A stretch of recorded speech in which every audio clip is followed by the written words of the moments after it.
तटकऱ्यांचा, पण या महाराष्ट्राची परिस्थिती बिकट झाली. मग याच वेळी हा सर्व चाललेला नगानाच अन्याय थांबवण्यासाठी विडा हाती घेतला ते म्हणजे सरसेनापती बाळासाहेब ठाकरे यांनी. बाळासाहेब ठाकरे यांनी 1966 साली या शिवसेनेचा पाया रोवला. मी विनंती करतो महाराष्ट्राचे कुटुंब प्रमुख, शिवसेना पक्ष प्रमुख, महाराष्ट्राचे माजी लोकप्रिय मुख्यमंत्री आदरणीय उद्धवजी ठाकरे साहेबांना, माननीय उद्धव ठाकरे साहेबांचा, वंदनीय हिंदुत्व सम्राट साहेब बाळासाहेब ठाकरे यांचा जय भवानी.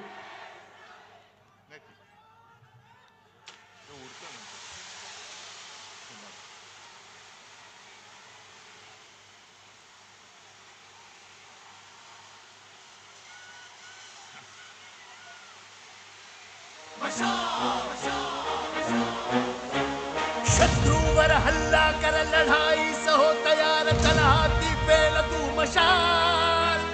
वारे हे पलटतील, भासे हे उलटतील, लढत रहा सैनिका हुशार.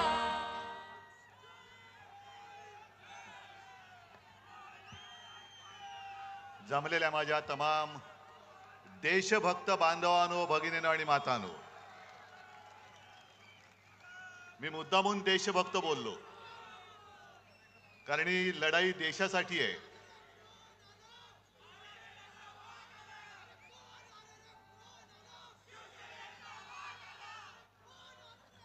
ठीक, ही लढाई देशासाठी आहे. आणि माझ्या भाषणाला सुरुवात करण्यापूर्वी आज अक्षय तृतीया आहे, परशुराम जयंती आहे, बसवेश्वर महाराजांची आहे. सर्वांना मी शुभेच्छा देतो. आणि आजच्या सभेचा मुहूर्त चांगला आहे. हे तिन्ही मुहूर्त एकत्र आल्यानंतर विजय आपला होणार म्हणजे होणारच. आज दुपारी खरं म्हटलं तर मी जालन्याला जाणार होतो, पण तुम्हाला सर्वांना कल्पना आहे कार्पेट वगैरे सगळं भिजलंय. तुम्ही पण बसल्यात तिकडे चिखल आहे. निघणार तेवढ्यात पाऊसच सुरू झाला आणि हेलिकॉप्टरवाला पायलट म्हणाले, साहेब अशा या वातावरणात उडणं कठीण आहे, अशक्य आहे.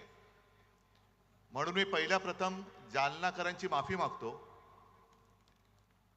कारण मी कधी एखादा शब्द दिला का मी मागे फिरत नाही.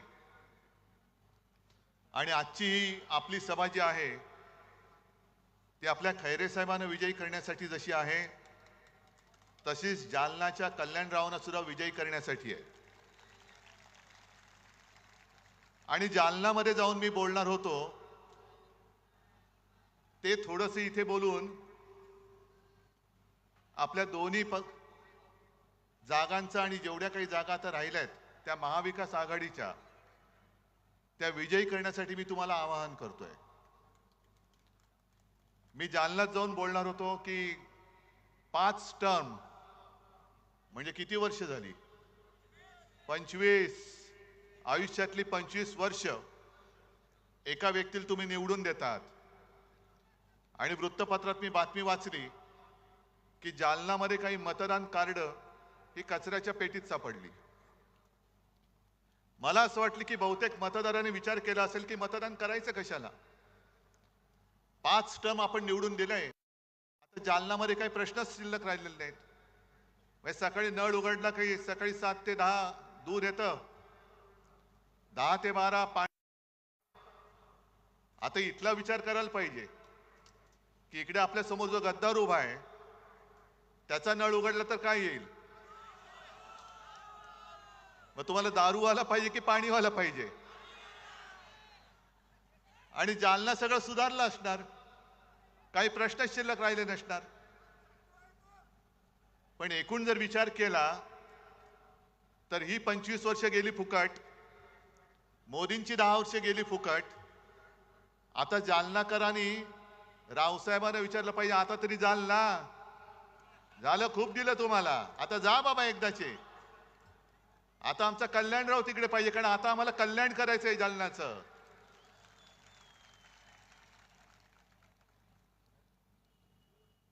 झालंय असं की महाराष्ट्राने मोदीजींना झुकवलेलं आहेच. महाराष्ट्राने झुकवले आणि मला माझ्या महाराष्ट्राचा अभिमान आहे की एवढी प्रचंड ताकद त्यांनी लावली. एखाद्या शहनशाहसारखे फिरतायत म्हणजे साधी गोष्ट आहे.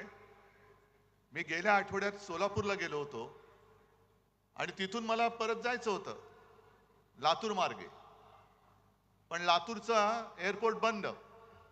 का बंद? नाही, पंतप्रधान येत आहेत, एअरफील्ड बंद. पुण्यामध्ये सभा घेतली पंतप्रधानांनी, संपूर्ण त्या परिसराला छावणीचं स्वरूप दिलं होतं.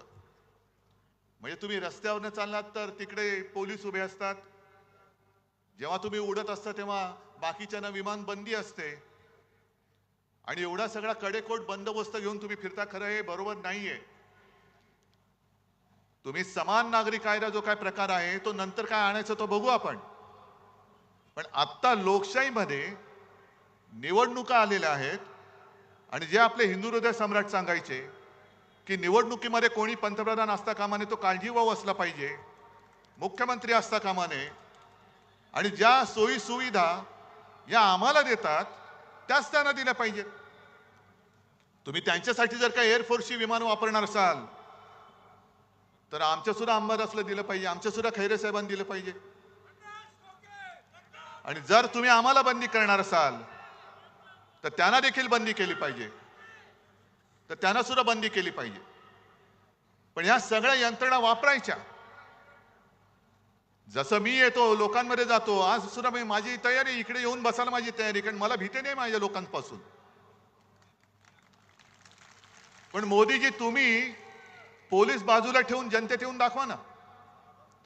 रस्त्यावरनं चालताना सुद्धा एकटे चालतात, म्हणजे संपूर्ण कडेकोट बंदोबस्त, खासगी वेशातले पोलीस, युनिफॉर्म मधले पोलीस गुप्तहेर फिरतायत आणि तरी देखील ते सांगतात. आजच सकाळी कुठे बोलले ते की हे म्हणे मला संपवायला निघाले. अहो, एवढे केविलवाणी तुम्ही काय झालात? एवढे केविलवाणी परिस्थिती काय दिली? संपूर्ण ताकद तुमच्याकडे. तुम्ही माझा पक्ष पळवलात, तुम्ही माझं चिन्ह चोरलत, तुम्ही माझी माणसं फोडलीत, तरी देखील तुम्हाला उद्धव ठाकरे पासून भीती वाटते. मग उद्धव ठाकरे बरं आहे की लोकांमधला? बरं, भरकटलेत असे की आज नेमका एक रिपोर्ट त्यांनी जाहीर केलाय केंद्र सरकारने की गेल्या काही वर्षात मुसलमानांची लोकसंख्या वाढली. मोदीजी, तुम्ही 10 वर्ष पंतप्रधान होतात, हे तुमचं यश आहे की अपयश आहे नेमकं? मुस्लिमांची लोकसंख्या वाढली म्हणजे तुमचं कौतुक करायचं का तुमचं आम्ही विरोध करायचा? काय आम्हाला तेच कळत नाही. तुमची 10 वर्ष होती, त्याच्या आधी इकडे देवेंद्र फडणवीसांची 5 वर्ष होती, त्याच्या आधी केंद्रात अटलजींचं सरकार होतं. मग नेमकं तुम्हाला मतं पाहिजे तरी कोणाची? म्हणजे कोण तुम्हाला खुश व्हायला पाहिजे? पण मोदीजी, तुम्ही जी भाषा वापरत आहात ती तुम्हाला शोभा नाही देत. माझ्या हिंदुस्थानला आणि माझ्या महाराष्ट्रामध्ये तर ही भाषा चालूच शकत नाही, आम्ही खपूनच घेऊ शकत नाही. कारण हा महाराष्ट्र आणि हा मराठवाडा हा साधू संतांचा आहे, एकमेकाचा आदर करणार आहे. अरे, पंढरपूरच्या वारीमध्ये सुद्धा फुगड्या वगैरे खेळल्यानंतर एकमेकाच्या पाया पडून आशीर्वाद घेण्याची, शुभेच्छा देण्याची प्रथा, परंपरा आमच्या महाराष्ट्रामध्ये आहे. आणि नेमकं तुम्ही ठरवा काय करायचंय ते. आजपर्यंत तुम्ही सगळं फोडलत. शिवसेना फोडली, तोडलीत, राष्ट्रवादी तोडलीत, फोडलीत, तरी देखील कधी मला डोळा मार, कधी पवारांना डोळा मार. अहो, आज सकाळी पवारांना डोळा मारला की या आमच्याकडे. एका ठिकाणी बोलायची नकली शिवसेना आहे, एका ठिकाणी बोलायचं नकली राष्ट्रवादी आहे, आणि मग म्हणायचं आजा मेरी गाडी में बैठ जा.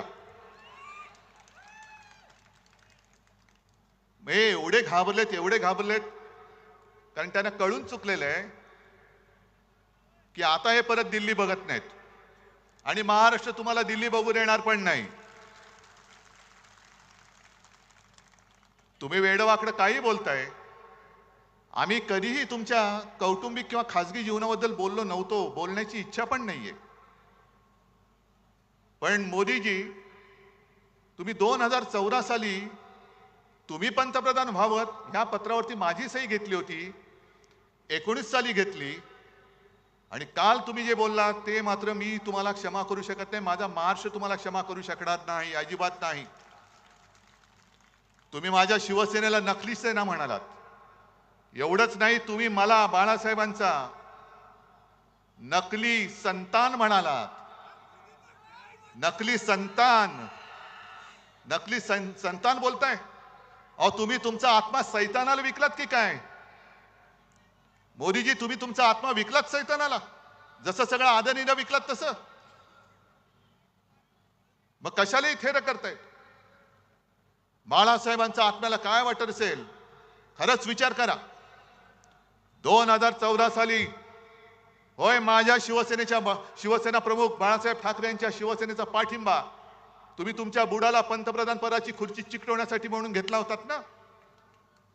मग 2014 साली ज्या दिवशी मी माझ्या तुळजाभवानीचं दर्शन घेऊन मुंबईला गेलो, नेमका त्याच दिवशी तुम्ही एकनाथ खडसेंकडनं फोन मला का करवलात की आपली युती तोडली म्हणून. तेव्हा तर मी युती तोडली नव्हती ना. 14 साली तुम्ही युती तोडलीत. काय वाटलं असेल बाळासाहेबांच्या आत्म्याला, तो विचार नाही केलात. 19 साली तुम्ही ज्या शिवसेना प्रमुखच्या खोलीमध्ये तुमचे ते दुसरे अमित शहा, बाळासाहेबांची खोली म्हणजे त्याला आम्ही मंदिर मानतो, त्या खोलीमध्ये त्यांनी ठरवलं होतं, कारण मी माझ्या वडिलांना शब्द दिलाय, माझी आई वडिलांची शपथ घेऊन मी बोललोय, आई तुळजाभवानीची शपथ घेऊन मी बोललेलो आहे की मी शिवसेना प्रमुखांना शब्द दिला त्यांच्या अखेरच्या काळात की मी आपल्या शिवसेनेचा मुख्यमंत्री करून दाखवेन आणि मी तो पुन्हा करून दाखवेन. मग तो शब्द तुम्ही तोडलात. काय वाटलं असेल बाळासाहेबांच्या आत्म्याला? बरं, परवा तुमचं जे काय माझ्याबद्दलचं प्रेम उतू जात होतं की तुम्ही मला ऑपरेशनचा सल्ला दिलात, हे तर झूटच आहे म्हणा, ते सोडून द्या. आणि मग तुम्ही माझी चौकशी करत होतात, पण माझी चौकशी करताना जेव्हा मी माझ्या हातपायांची हालचाल करू शकत नव्हतो, आज तुमच्या समोर उभा आहे, ते तुमच्या सगळ्यांचं प्रेम, आई वडिलांचे आशीर्वाद, आई तुळजाभवानीची कृपा म्हणून मी तुमच्या समोर उभा आहे. नाहीतर मी हलू शकत नव्हतो. खांद्यापासून पूर्णपणे माझी हालचाल बंद झाली होती. मोदीजी, त्याच वेळेला तुम्ही तुमच्या इथल्या या सगळे जे चेले चपाटे आहेत, जे आज उपमुख्यमंत्री आहेत, त्यांना पुढे करून माझ्या पक्षात गद्दारीची बीज रोवलीत. माझा जाहीर आरोप नाही, ही माझी माहिती आहे. मग तेव्हा बाळासाहेबांच्या आत्म्याला काय वाटलं असेल याचा विचार केलात? गद्दारी करून तुम्ही चांगलं चाललेलं महाविकास आघाडीचं सरकार पाडलं, तेव्हा बाळासाहेबांच्या आत्म्याला काय वाटलं असेल? आणि म्हणून तुम्ही हिंदू हृदय सम्राटांच्या आत्म्याची चिंता करू नका. त्यांचे आशीर्वाद जर नसते ना, तर आज तुम्हाला जे गुडघ्यावरती महाराष्ट्राने टेकवलंय, गुडघे टेकायला लावलेत, ते तुम्हाला टेकायला लागले नसते. आता मुंबईमध्ये रोड शो करणार आहेत, आले ना रस्त्यावर. 4 नंतर तर पूर्णच येणार आहेत. हा माझा महाराष्ट्र तुम्हाला रस्त्यावरती फिरवल्याशिवाय राहणार नाही. आणि आता तुम्ही जे काय तुमचं चाललंय, बरं काय वाटेल ते बोलतायत. राहुल गांधींनी म्हणे अदानी अंबानी बद्दल बोलायचं का सोडलं? आणि राहुल गांधींनी सांगायचं कि अडानी आणि अंबानींकडनं टेम्पो भरून पैसे कितना माल उठाया. मोदी जी, आप तो प्रधानमंत्री हैं. जब टेम्पो भर भर के पैसे जा रहे थे, काला धन जा रहा था, तो आपकी जो ईडी, इनकम टैक्स, सीबीआई वो क्या कर रही थी? का आमच्या गद्दाराच्या ठेल्यावरती गेले होते? जो गद्दार उभा राहिलाय त्याच्यासमोर गेले होते का? त्याच्या दुकानात गेले होते काय लिंबू पाणी प्यायला? जर तुमच्याकडे माहिती होती तर धाडी का नाही टाकल्या? आणि जर काळा पैसा टेम्पो भरून राहुल गांधीला गेला असेल, तर मग तुम्ही काळा पैसा नष्ट करण्यासाठी नोटबंदी केली होती, त्या अपयशाची मोदीजी तुम्ही कबुली दिलेली आहात. तुमचं सगळंच फसलेलं आहे, सगळंच फसलंय. देवेंद्र फडणवीस जे काय सांगतात की मोदीजींच्या इंजिनाला विकासाचे डबे आहेत. अहो, विकासाचं इंजिन, डबे सोडून द्या. गेले 10 वर्ष आम्ही बघतोय नुसते डबेच लागतायत. पण तुमच्या डब्याला खाली भ्रष्टाचारांची त्याचं काय करताय तुम्ही? आणि संपूर्ण देशाने आता ठरवलंय की हे आता इंजिनच बदलायचे. गुजरातला पाठवून ज्या वाटेने तुम्ही आमचे गद्दार तिकडे नेलेत त्याच वाटेने हे मोदीजींचं इंजिन सुद्धा गुजरातला पाठवून द्या. कारण 10 वर्ष नुसत्या वाफा नाही, नुसत्या थापा मारते, थापा.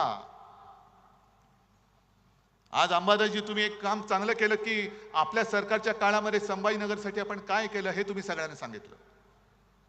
आणि एका गोष्टीचा आज मला अभिमान आहे की शिवसेना प्रमुखांनी याच मैदानाच्या व्यासपीठावरून तुम्हाला जे वचन दिलं होतं, छत्रपती संभाजीनगर ह्या शहराचं नव्हे जिल्ह्याचं नामकरण मी करेन.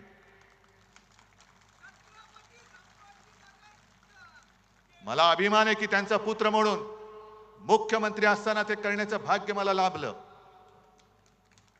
आणि काल परवाकडे कोर्टाने त्याच्यावरती शिक्कामोर्तब केलं, याचा मला अभिमान आहे. पण अजूनही विमानतळाचं नाव छत्रपती संभाजीनगर हे करू शकलेलं नाहीये. गुंठेवारीचा प्रश्न सोडवला, कचऱ्याचा सोडवला, रस्त्याचा सोडवला, पाण्याचा सोडवतोय. समांतर जलवाहिनी ती सरकारकडनं मी पाण्यासाठी मी पैसे देत होतो. आता काय झालं माहिती नाही, कारण मी मुख्यमंत्री असताना 1-2दा येऊन स्वतः त्याची पाहणी करून गेलो होतो. आता सरकार पाडलं. आता मला सांगा, तुमच्या घरामध्ये पाणी येते, संपूर्ण मराठवाडा आज आक्रोश करतोय पाण्याच्या नावाने. दुष्काळ, जवळपास दुष्काळच पडलेला आहे. पण तिकडे मोदींना लक्ष द्यायला वेळ नाही. अमित शहा तिकडे नाही जाऊ शकत. तुम्ही मला डुप्लिकेट म्हणता, नकली म्हणता, पवार साहेबांना भटकती आत्मा म्हणता. पण इकडे माझ्या शेतकऱ्यांच्या आत्मे जे तळमळत आहेत, जनतेच्या आत्मे तळमळत आहेत, पाण्यासाठी काहूर उठलंय. अनेक शेतकऱ्यांनी आत्महत्या केलेल्या आहेत. बरं मला सांगा, तुम्ही इतक्या वेळा किती वेळा मोदींच्या सभा पाहिल्या या काळामध्ये? भाषण ऐकलीत? ऐकलीत की नाही ऐकलीत? नाही, मी तर ऐकलंच नाही. मी कधीच ऐकत नाही. मी कधीच ऐकत नाही. पण मोदी ज्या वेळेला मनमोहन सिंग पंतप्रधान होते तेव्हाच एक ती क्लिप माझ्याकडे आहे. आणि मोठ्या तावातावाने सांगत होते, प्रधानमंत्री महंगाई का म बोलने के लिए तयार नहीं. मग आता तुम्ही प्रधानमंत्री आहात, तुम्ही गायीवरती बोलता, महागाईवरती का नाही बोलत? आणि काय सांगितलं होतं तुम्ही? भाई और बहनों, मतदान करायला जाताना गॅस सिलेंडरला नमस्कार करून जा, सांगितलं होतं ना. मग त्यांचं भाषण काढा. पेट्रोल के दाम नीचे गए कि ऊपर गए? डीजल के दाम नीचे गए कि ऊपर गए? पेट्रोल के दाम, गैस, डीजल, पेट्रोल, गद्दार के दाम किती खोके? ते 50 खोके आता उघडलेत. आणि नुसत्या खोके ना उघडलेत, बाटल्या सुद्धा फुटल्या असतील. आता बाटल्या सुद्धा फुटल्या असतील. पण 10 वर्ष जर का तुम्ही या माझ्या महाराष्ट्रावरती जो आघात केला, अरे आमचंच चुकलं. खरे 19 साली युती तोडणार होतो आम्ही, 14 साली तुम्ही तोडली होती. पण आम्ही हिंदुत्वासाठी म्हणून परत तुमच्या बरोबर युती केली. आणि आता आम्हाला कळलं की तुमचं हिंदुत्व आणि आमचं हिंदुत्व याच्यात जमीन आसमानाचा फरक आहे. मी मागे सुद्धा बोललो, आज सुद्धा सांगतो, आमचं हिंदुत्व, आपलं हिंदुत्व हे घरातलं चूल पेटवणारं हिंदुत्व आहे. आणि भाजपचं हिंदुत्व घर पेटवणारं हिंदुत्व आहे. मग एवढी नतद्रष्ट ही माणसं आहेत, दंगली घडवतात, आगी लावतात, घरं पेटवतात. घरातली चूल नाही पेटवत, घर पेटवून त्यांचे भाजपवाल्यांच्या पोळ्या त्याच्यावरती शेकतात आणि मरतात. ती सामान्य माणसं मरतात, होरपळतात ती सामान्य माणसं होरपळतात. पोलिसांचे फटके सामान्य माणसे खातात. पोलिसांच्या केसेस, तुरुंगवास सामान्य माणूस भोगतो. आणि हे टगेगिरी करत एक अकेला सब पे भारी. अरे पण मेला माणूस, तुम्ही जगा किंवा मरा, पण मला पंतप्रधान करा. हे असे पंतप्रधान तुम्हाला पाहिजे? आज कांद्याचा प्रश्न पेटलेला आहे. मी काल परवाकडे जळगावला होतो, मावळला होतो. सगळीकडे शेतकरी पिसाळलेले आहेत. कापसाला भाव नाही, सोयाबीनला भाव नाही, कांद्याची निर्यात बंदी अजून उठवत नाही. काय म्हणून आम्ही तुम्हाला मतं द्यायची आम्हाला सांगा ना. गुजरातची कांदा बंदी तुम्ही उठवता, पण माझ्या महाराष्ट्राची कांदा बंदी उठवत नाही. जवळपास 1100 कोटी रुपया कांदा उत्पादकांचं नुकसान झालेलं आहे. 400च्या वरती कंटेनर तिकडे लोड होण्यासाठी त्या डॉकमध्ये पडलेले आहेत असेच, कारण अजून ऑर्डर्स चाललेले नाहीत निर्यातीच्या. मग कांदा सडतोय, शेतकऱ्याच्या मालाला भाव मिळत नाही आणि जाहिराती चालल्यात. आजच पेपरमध्ये जाहिरात आले की आम्ही तुम्हाला हमी भाव देऊ. मग 10 वर्ष काय केलं? गवत उपटलं. 10 वर्ष आम्ही तुमच्याकडे हमी भाव मागतोय, तुम्ही हमी भाव द्यायला तयार नाहीत. संभाजीनगरमध्ये किती उद्योग आणले? आपण जे काही उद्योग आणत होतो, करोनाचा काळ होता, तरी सुद्धा कित्येक कोटींचे नुसते सामंजस्य करार नव्हते केले, प्रत्यक्षात करार करून आपल्या महाराष्ट्रामध्ये आपण उद्योगधंदे आणत होतो. पण याने या उद्योगधंदे पळून नेले, गुजरातला नेले. सगळं गुजरात गुजरात गुजरात. माझं गुजरात बद्दल काही द्वेष आकस असा आहे अशातला भाग नाही, पण तुम्ही माझ्या महाराष्ट्राचं ओरबाडून गुजरातला नेता आहात. अरे काहीतरी या गद्दारांना लाज लज्जा शरम वाटली पाहिजे. हे बाळासाहेबांचे विचार. काय तुमच्यामध्ये हिम्मत कशाला आहे? धनुष्यबाण पेलण्याची हिम्मत आहे तुमच्यामध्ये? माझा धनुष्यबाण तुम्ही कलंकित करून टाकलात. मोदीजी, तुम्ही या कटाचे सूत्रधार आहात. कारण 1-2 दिवसापूर्वी हे जे मिंदे आहेत त्यांनी ठाण्यामध्ये एका कार्यकर्त्यांच्या मेळाव्यात भाषण केलं आणि काय सांगितलं, आणि म्हणून असं कणून बोलत असतात ते. अरे काहीतरी पोट साफ करण्याचं औषध घे, कणतोस कशाला? आणि कणून त्यांनी सांगितलं की मी मोदीजी आणि शहाजींना सांगितलं मी करेक्ट कार्यक्रम केलेला आहे, आता पुढचं काम तुम्ही करा. आणि त्यांनी असली शिवसेना आणि धनुष्यबाण आपल्याला दिलं, म्हणून मी मोदीजी आणि शहाजी तुमचे आभार मानतो. अरे नेभळटा, वडिलांचं नाव माझ्या लावावं लागतं तुला, तुझ्या वडिलांचं नाव तू लावू शकत नाहीस. नेभळट माणूस कुठला?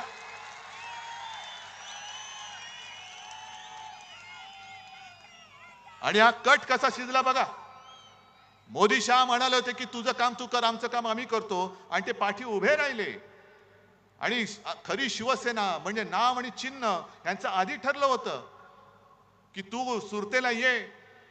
अरे छत्रपतींनी, शिवछत्रपतींनी सुरत लुटली असेल, तुझ्याकडनं आम्ही महाराष्ट्र लुटतो, शिवसेना तुला देतो. ही असली नतद्रष्ट अवलाद गेले 2-2.5 वर्ष महाराष्ट्रावरती राज्य करते, आम्हाला कोणाला काहीच वाटत नाही. आणि मोदीजी जे सतत सांगतात नकली सेना नकली सेना, हे नुसतं अनावधानाने आलेलं नाहीये. ज्याप्रमाणे त्यांनी निवडणूक आयोग याचा वापर केला, म्हणजे धुळीपुष्णा करणारा हा माणूस निवडणूक आयुक्त, त्याचा वापर करून आपलं नाव आणि चिन्ह त्याला दिलं. मग मध्ये ते लवादाचं नाटक केलं. तो नार्वेकर नावाचा एक आहे, तो पण असाच आहे हुजऱ्या, त्याचा वापर केला. आणि कोर्टाने चपराक मारले की ते कोश्यारी नावाचे एक जे काळी टोपी होती आपल्याकडे, त्यांनी कसं चूक केलं हे कोर्टाने सांगितले. आणि आता कोर्टाने जी टिप्पणी केलेली आहे की तुम्ही लोकप्रतिनिधींच्या आधारावरती पक्ष कोणाचाही ठरवू शकत नाही.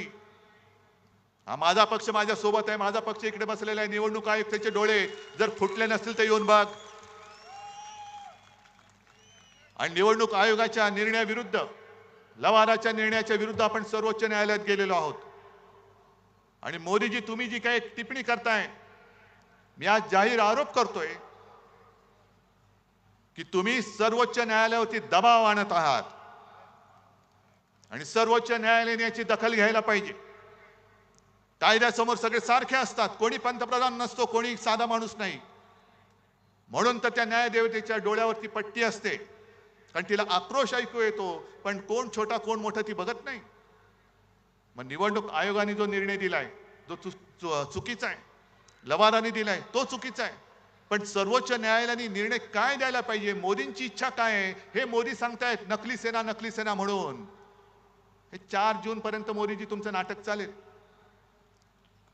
पण नोटबंदी जशी तुम्ही केली होती, अचानक 8 वाजता आलात, आणि सांगितलं की भाई और बहनो, तुमच्याकडे जे काही नोटा आहेत ना, नोटा, त्या आज रात्री 12 वाजल्यापासून त्याचे फक्त कागदाचे तुकडे राहतील. त्यांचं महत्व आम्ही काढून टाकलेले, नोटबंदी जाहीर झालेलं आहे. तसंच मी आज सांगतोय, हा महाराष्ट्र आता नाणेबंदी करतोय. महाराष्ट्रातली जनता नाणेबंदी करते. कोणतं नाणं? मोदींचं नाणं. मोदीजी 4 जून नंतर, तुम्ही पंतप्रधान नसाल, तुम्ही फक्त नरेंद्र मोदी असाल, 4 जून नंतर महाराष्ट्राची नाणेबंदी सुरू होईल.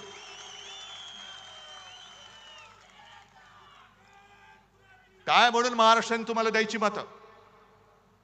गेले 10 वर्ष सातत्याने 40 पेक्षा अधिक जागा आम्ही तुम्हाला देतो आहोत आणि त्याचे पान तुम्ही असे फेडता. शेतकरी आत्महत्या करतोय, बघायला वेळ नाही.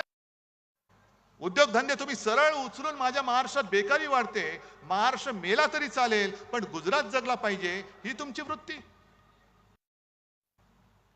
आम्ही आरक्षण देऊ, मग आजपर्यंत का नाही दिलं? आरक्षण हटवणार नाही, आजपर्यंत का नाही केलं? जालनाचाच जर का विषय काढला तर ते जरांगे पाटील उपोषणाला बसले होते. काय गुन्हा केला होता त्यांनी? का दरोडा टाकून बसला होता माणूस? तिकडे तुम्ही, म्हणजे त्यांनी गोळीबार केलं, ते जरांगे पाटलांनी गोळी कारतूस पण दाखवलं, ती टर्फल त्याचं. अशा महिला बघितल्या नाही तुम्ही, वयस्कर माणसं नाही पाहिली, टाळकी फोडून काढलीत.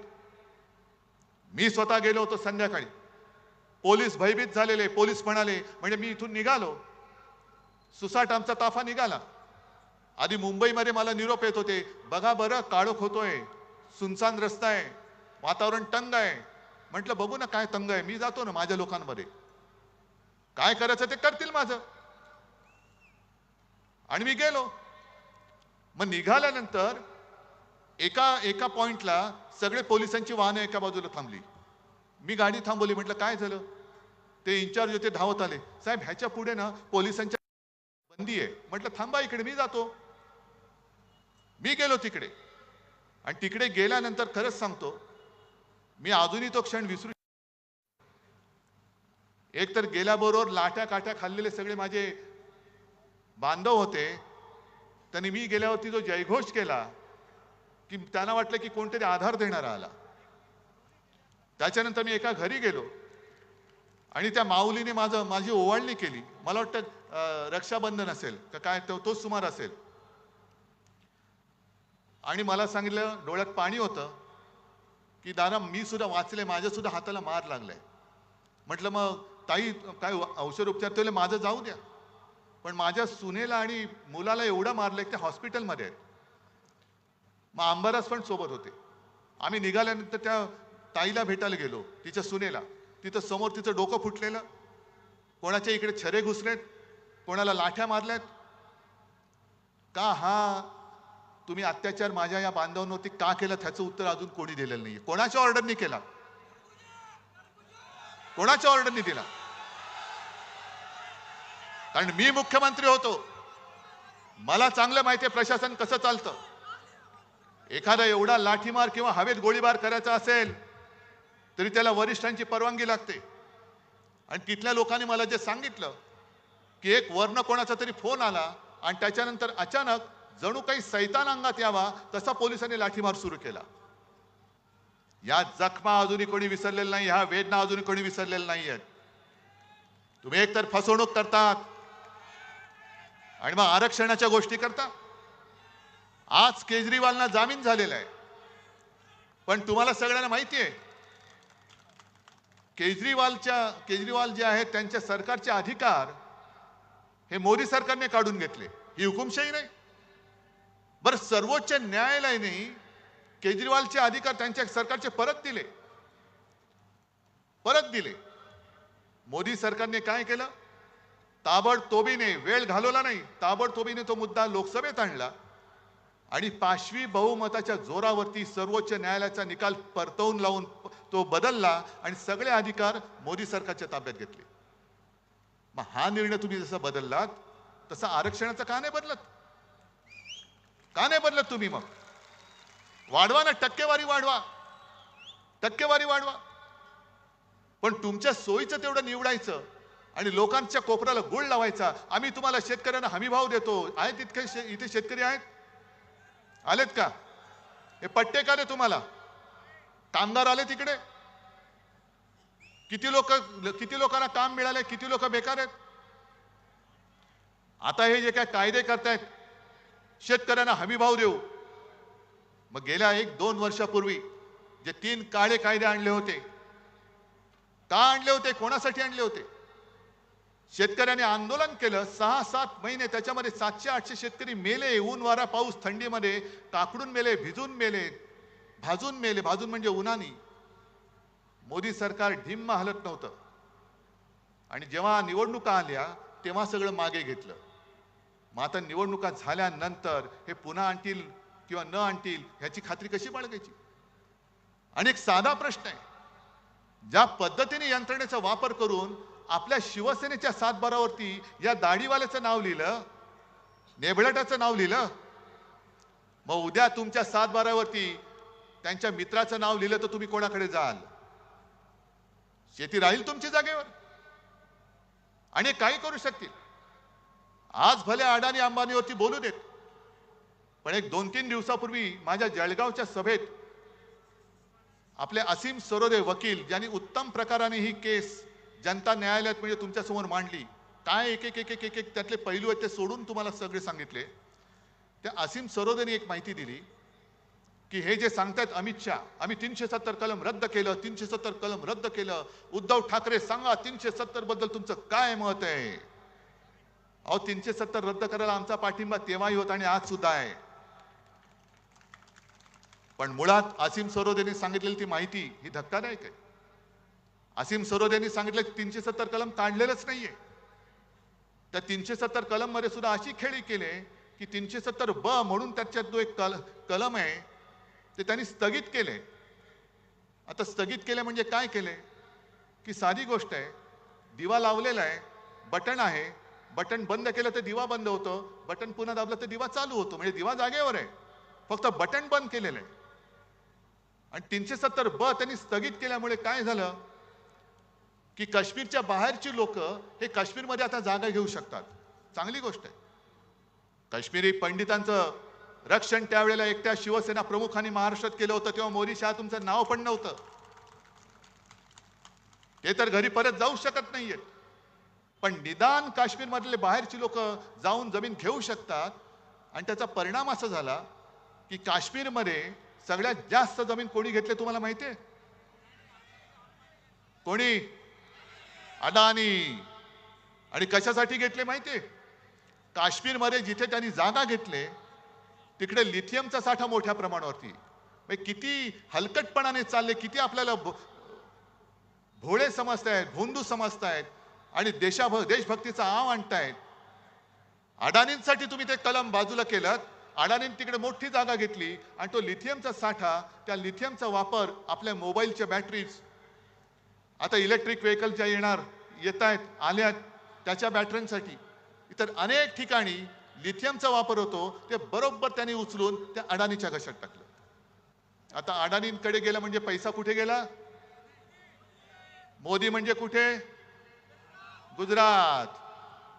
काय महाराष्ट्राला काय मिळालं?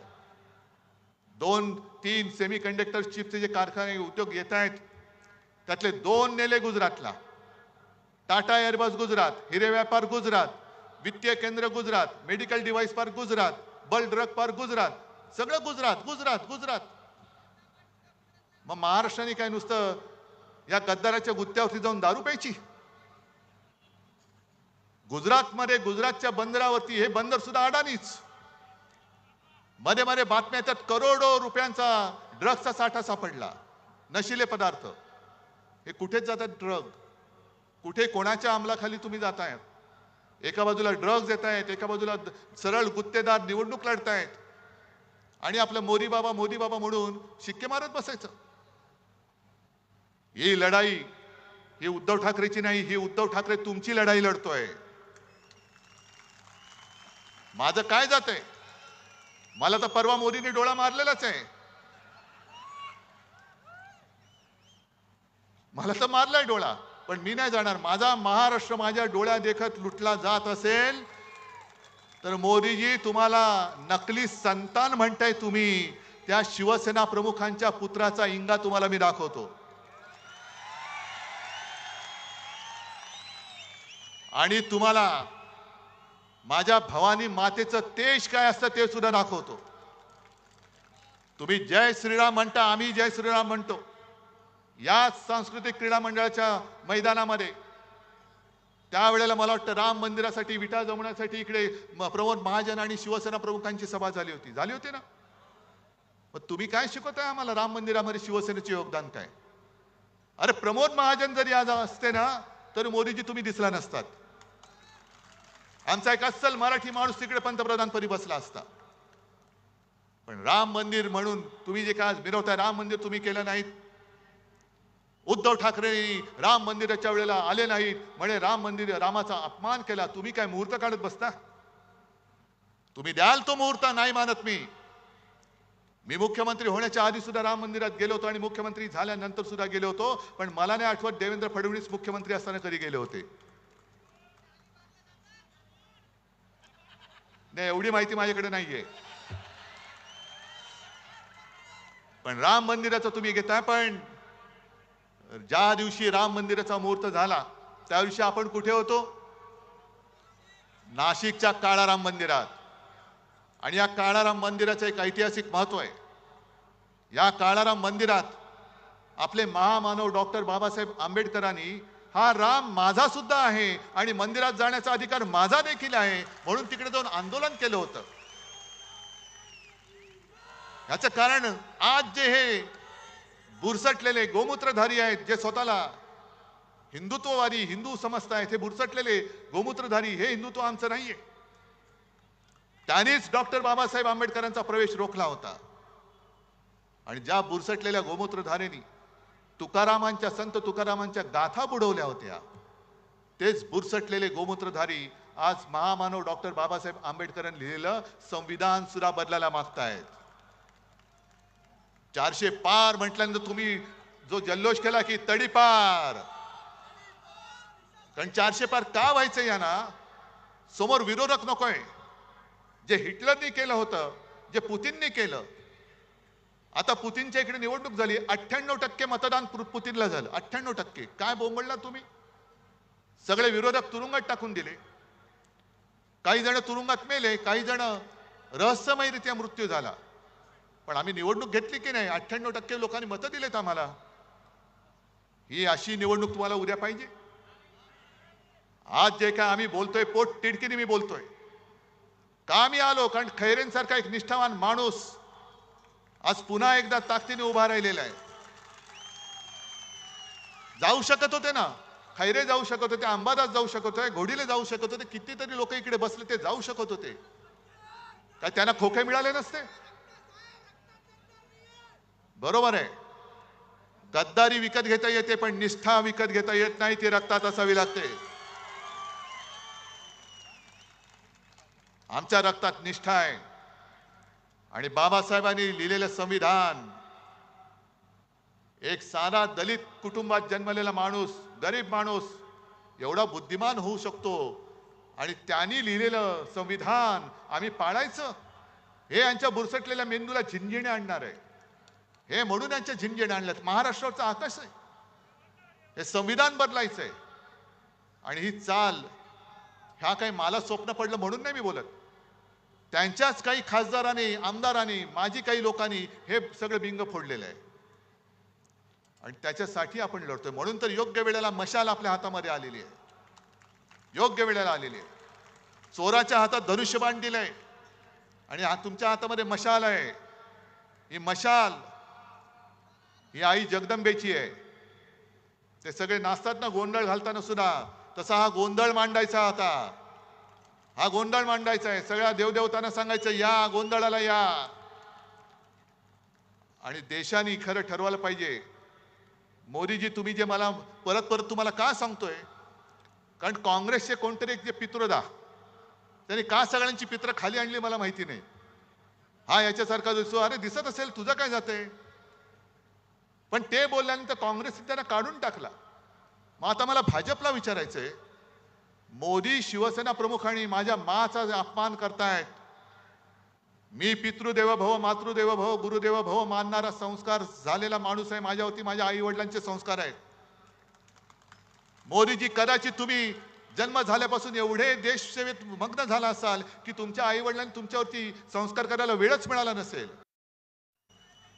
पण तुमची जी भाषा आहे ती पंतप्रधान पदाला शोभेशी नाही. ती तुम्ही माझ्या देशाची आबरू घालवताय संपूर्ण जगामध्ये. ही भाषा शोभत नाही तुम्हाला. जरा शिकवणी लावा.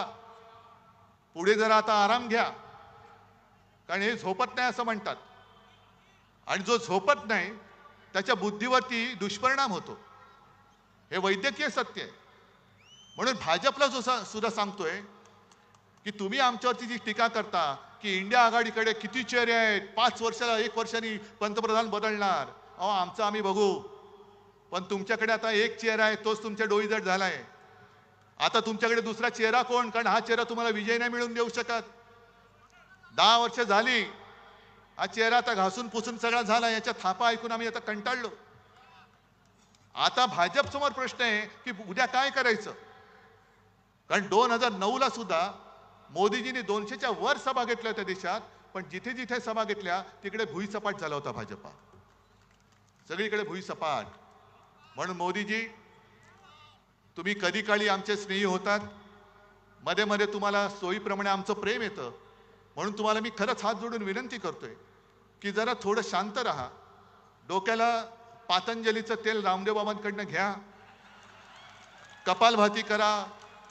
थोडा विलंब झाला तरी चालेल, पण आता अनुलोम विलोम करा. आणि आता जरा घ्या. वानप्रस्थाश्रमाकडे तुमची आता पावलं पडतायत. हळूवार तिकडे मार्गस्थ व्हा. पण माझ्या देशाची वाट लावू नका आता, कृपा करून. अजिबात देशाची वाट लावू नका. आणि म्हणून अशा माणसाच्या हातात जे वाटेल ते बोलतायत, कधी हिंदू मुसलमान, कधी कोण काय खातंय, कोणी काय करायचं, अशा माणसाच्या हातात परत आपलं भविष्य तुम्हाला देणं मंजूर आहे काय? मग या वेळेला तुम्ही काय करणार आहात एकदा जरा ओरडून सांगा.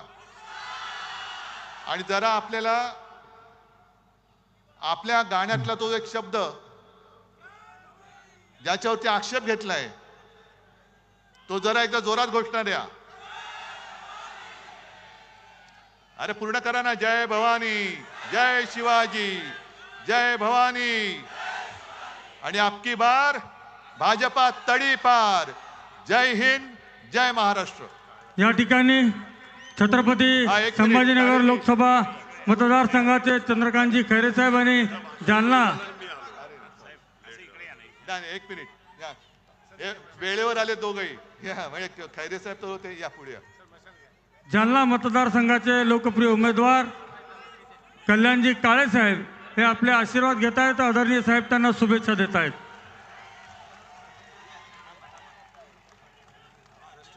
यानंतर राष्ट्राच्या सन्मानार्थ या सभेची सांगता राष्ट्रगीताने होईल.